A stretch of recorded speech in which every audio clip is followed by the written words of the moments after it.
Hey guys, this is David. David is about to set up the sale for his haters gonna hate Adidas tee. As David is filling out the form, he does not realize that he is currently engaging in a macroeconomic principle known as producer surplus.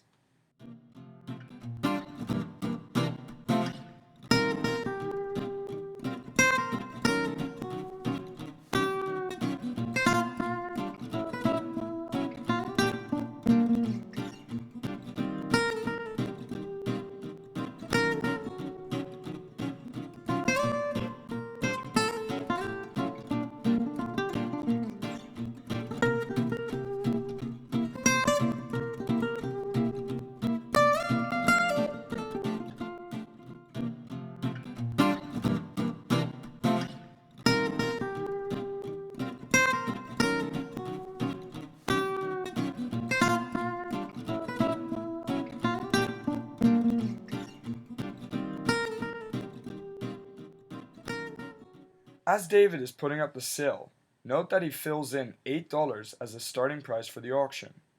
This $8 is David's minimum price that he needs in order to cover his opportunity costs. Anything that buyers pay over this $8 is known as the producer surplus. David is getting more money than he needs, even though he's willing and able to sell the shirt for less. If the shirt is sold for $9, David has a producer surplus of $1. If a buyer buys the shirt for $10, there's a producer surplus of $2, and so on.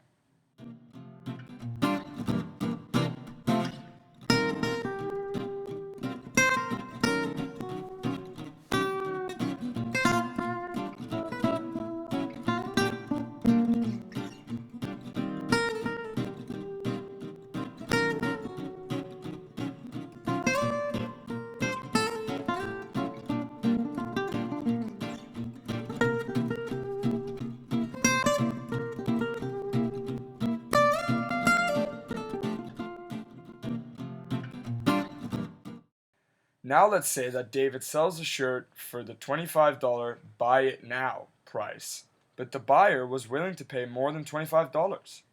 This is when a consumer surplus is created. To learn what this is, we have to look at the story of Goob.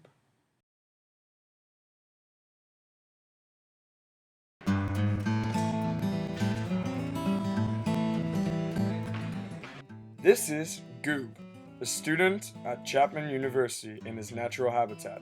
Let us watch as he is about to participate in the economic phenomena that is consumer surplus.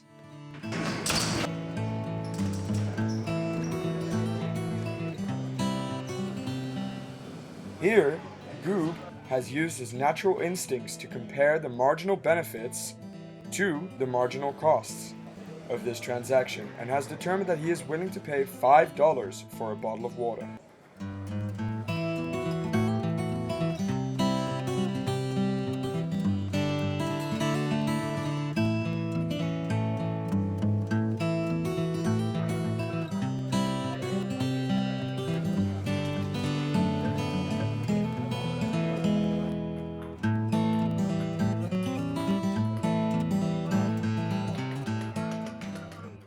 While Goob is enjoying the hydrating qualities of H2O, what he won't be able to consciously understand at this moment is the economic benefit that he is receiving from consumer surplus.